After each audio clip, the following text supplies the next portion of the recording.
बच्चों, हम लोग हाइड्रोजन पढ़ रहे हैं और कल हम लोगों ने पढ़ा था आवर्त सारणी में हाइड्रोजन के स्थान की विवेचना।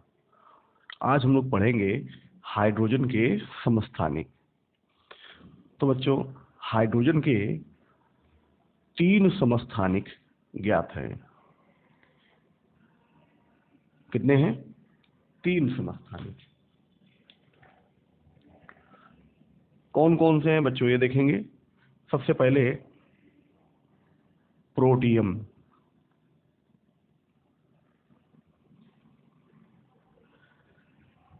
प्रोटियम बच्चों, इसे साधारण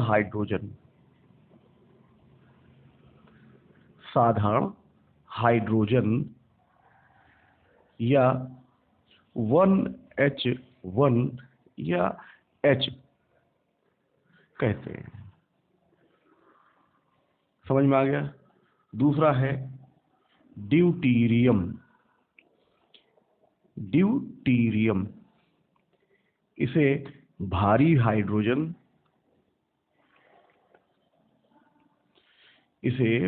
हाइड्रोजन या 1H2 या 1D2 कहते हैं। और तीसरा है ट्राइटियम। इसे रेडियो एक्टिव हाइड्रोजन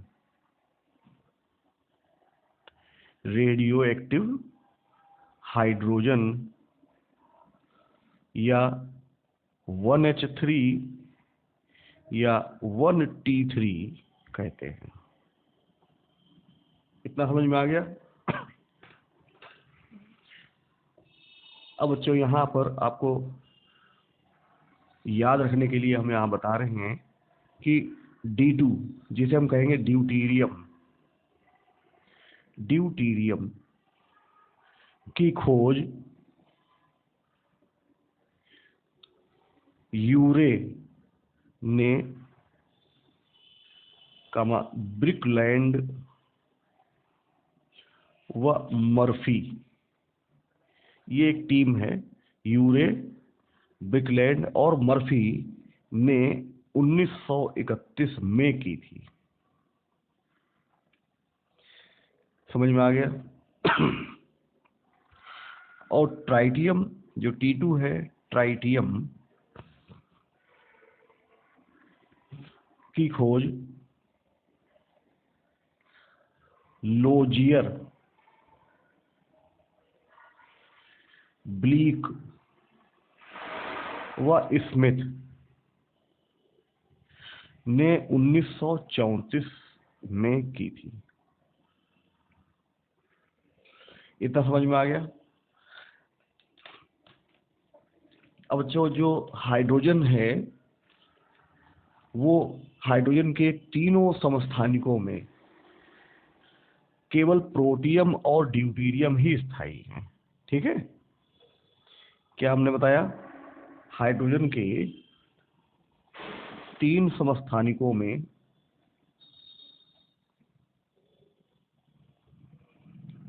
केवल प्रोटियम व ड्यूटीरियम ही स्थायी हैं। ट्राइटियम अस्थायी है, क्योंकि यह रेडियो एक्टिव होता है। कैसा होता है? रेडियो एक्टिव होता है। इतना समझ में आ गया?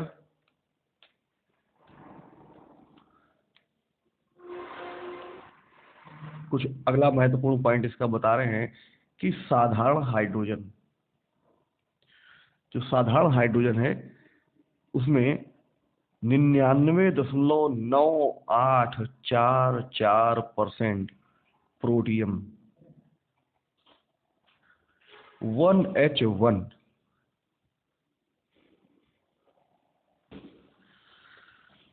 तो साधारण हाइड्रोजन में 99.9844% प्रोटियम होता है और 0.0156% ड्यूटीरियम, ठीक है, तथा लगभग नगण्य मात्रा में ट्राइटियम उपस्थित होता है।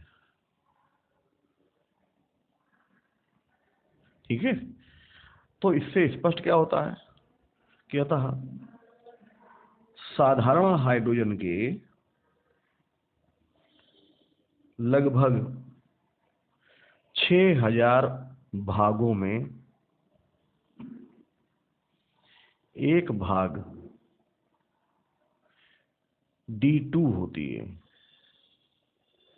क्लियर हो गया कि साधारण हाइड्रोजन के लगभग 6000 भागों में एक भाग D2 होती है।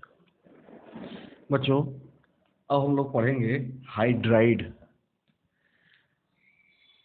तो हाइड्राइड का मतलब है, सबसे पहले ये ध्यान दें कि आइड, IDE, आइड उन सभी पे लगता है जो निगेटिव होते हैं, यानी निगेटिव पार्ट को दर्शाने के लिए हमें उसके नाम में आइड लगाना पड़ता है। ठीक है, ध्यान रखिएगा।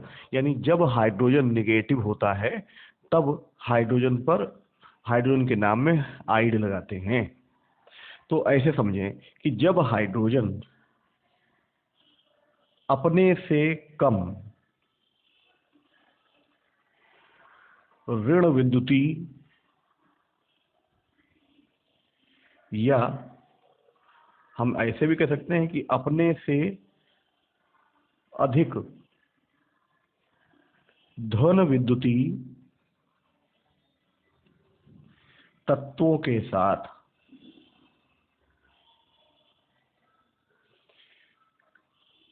यौगिक बनाता है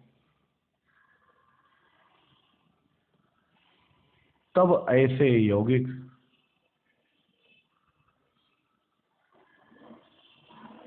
हाइड्राइड कहलाते हैं। समझ में आ गया? इनका सामान्य सूत्र MH और यहां पर N लगा देंगे अगर हम, या MNHN होता है। ठीक है, गुणों बंधों के प्रकार के आधार पर हाइड्राइड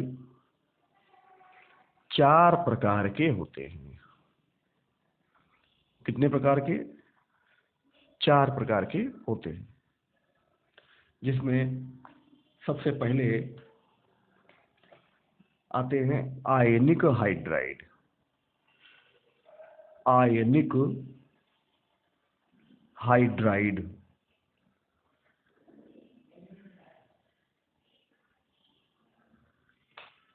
अब इसको समझें कि आयनिक हाइड्राइड क्या है। हम एक एक पॉइंट लेके चल रहे हैं बच्चों, ध्यान से सुनिएगा, समझिएगा कि ये हाइड्राइड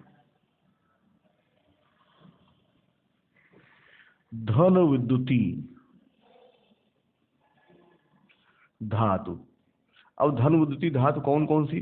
जैसे क्षार धातु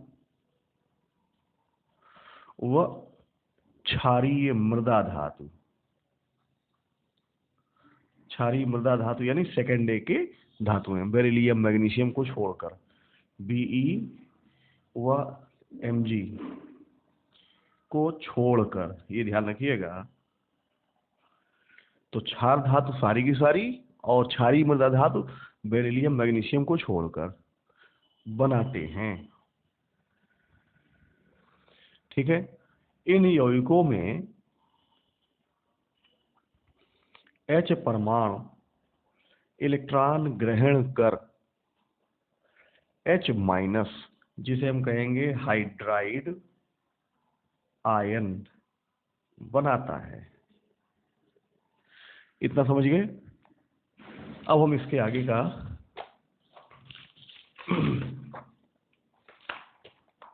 हाइड्राइड आयन बनाता है। अगला पॉइंट है कि ये हाइड्राइड धातु को हाइड्रोजन के साथ गर्म करके बनाए जाते हैं।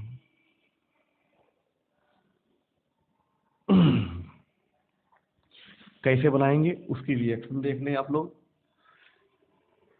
2Li लिथियम है प्लस H2 गर्म करेंगे 2LiH, नाम है लिथियम हाइड्राइड। ठीक इसी प्रकार से 2Na प्लस H2 गर्म करेंगे तो बन जाएगा 2NaH, सोडियम हाइड्राइड। समझ में आया। Ca प्लस H2 इसको गर्म करेंगे तो CaH2, calcium hydride. Ba plus H2 इसको गर्म करेंगे तो BaH2, बेरियम हाइड्राइड। इतना समझ में आ गया। फिर इसके बाद ये सफेद, धूसर कलर है अलग अलग प्रकार का, अवाष्पशील ठोस होते हैं। इनके गलनांक उच्च होते हैं। हो गया।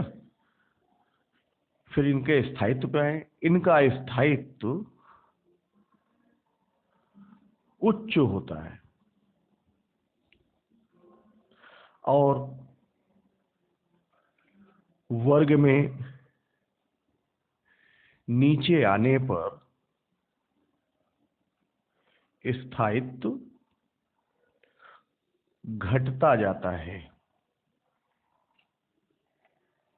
यानी सबसे अधिक स्थायी, अगर हम इसमें स्थायित्व के लिए क्षार धातुओं जैसे फर्स्ट ए के हाइड्राइड निकालें तो लिथियम हाइड्राइड सबसे ज्यादा स्थायी होगा, सोडियम हाइड्राइड उससे कम, पोटेशियम हाइड्राइड उससे कम, रुहेब्डियम हाइड्राइड उससे कम और सीजियम हाइड्राइड सबसे कम स्थायी। समझ में आ गया। अगर हम सेकेंड ए में देखें तो CaH2 सबसे अधिक स्थायी, स्ट्रांसियम हाइड्राइड उससे कम और सबसे कम बेरियम हाइड्राइड स्थायी होगा। इतना समझ में आ गया। अब कुछ एक इसकी क्रियाएं पढ़ लेते हैं बच्चों, जिसमें सबसे पहला है वायु से क्रिया। अगर हम इसकी वायु से क्रिया कराएं तो देखें क्या बनता है। तो ये वायु में ऑक्सीकृत हो जाते हैं। क्या हो जाएंगे? वायु में ऑक्सीकृत हो जाते हैं।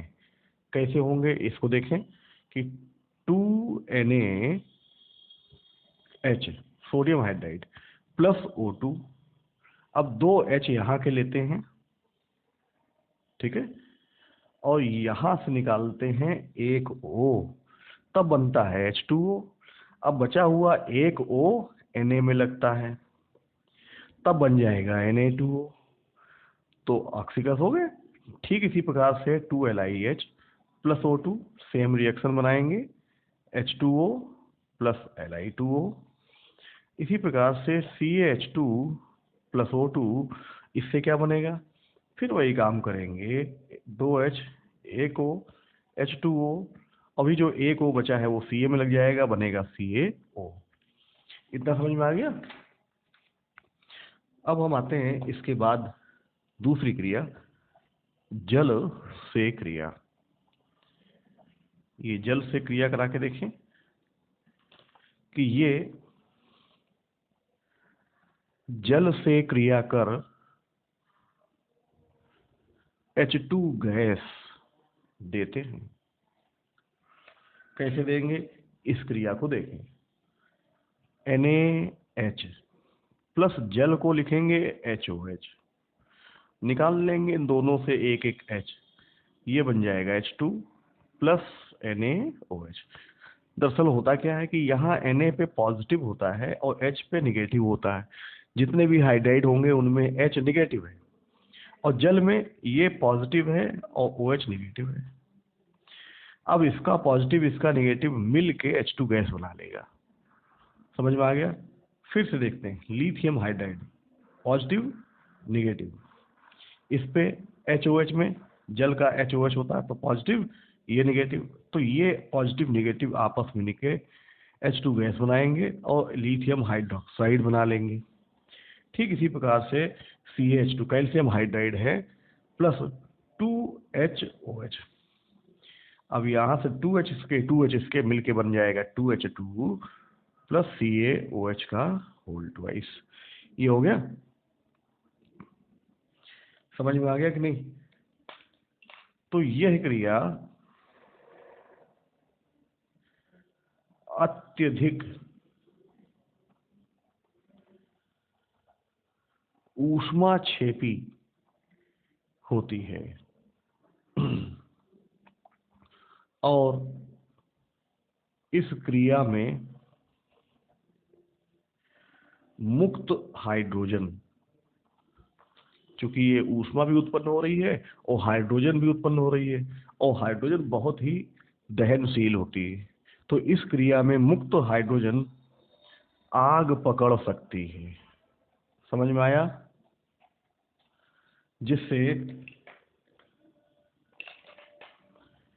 जिससे विस्फोट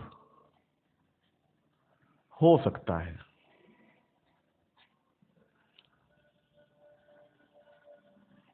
इस आग को CO2 द्वारा भी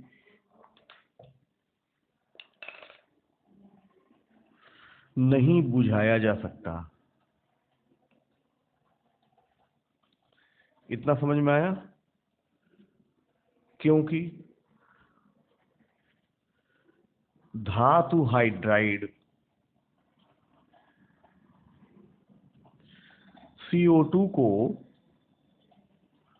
अपचयित कर देते हैं।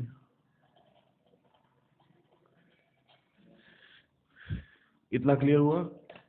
अब आते हैं इसके बाद जो अगली क्रिया है वो है प्रोटॉनिक विलायक।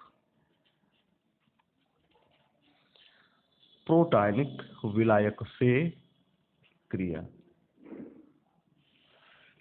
अब बच्चों, प्रोटॉनिक विलायक क्या होते हैं इसको समझें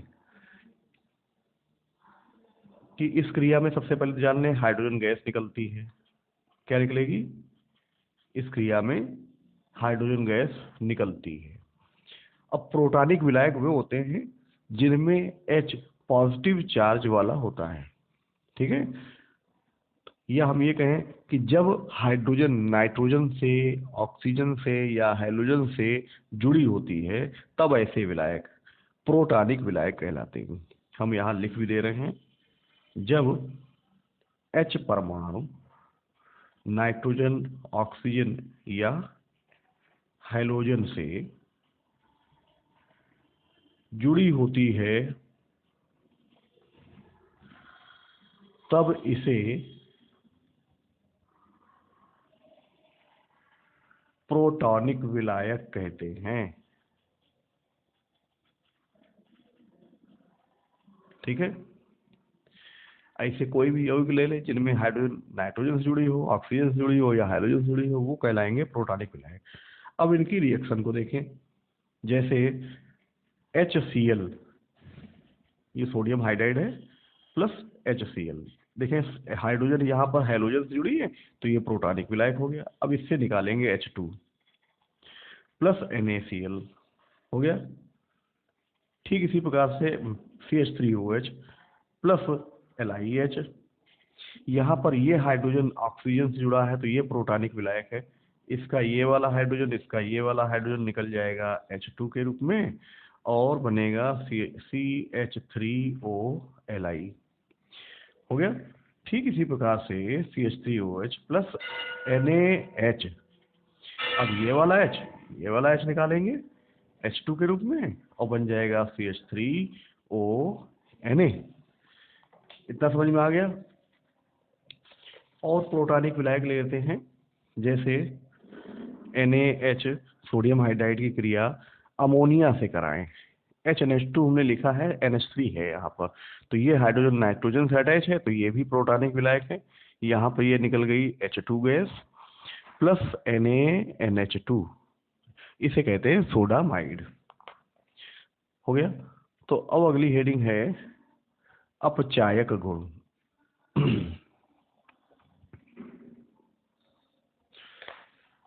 तो अपचायक गुण में क्या कि यह उच्च ताप पर प्रबल अपचायक होते हैं। उच्च ताप पर प्रबल अपचायक होते हैं। जैसे हम यहाँ पर लेते हैं NaH और कार्बन मोनोऑक्साइड लेते हैं, इसमें से एक कार्बन बाहर कर दो, C, ठीक है। अब यहाँ क्या बचा, H, फिर एक C बचा, फिर 2 ऑक्सीजन है और फिर उसके बाद Na है, तब इसे बोलेंगे सोडियम फॉर्मेट। अब यहाँ पर देखिए कार्बन मोनोऑक्साइड का अपचयन हो गया। ठीक इसी प्रकार से 2NaH plus 2SO2 sulphur dioxide है, तो इससे हाइड्रोजन गैस निकल गई, प्लस Na2S2O4, इसे कहेंगे sodium sulphate, sodium di sulphate, ठीक है, नाम है सोडियम डाई सल्फेट। अब आते हैं SiCl4 प्लस 4NaH, यहां से 4NaCl बाहर कर लें, प्लस SiH4, इसे कहेंगे सिलिकॉन हाइड्राइड, सिलिकॉन हाइड्राइड। अगली इसकी क्रिया है कि जटिल हाइड्राइडों का निर्माण,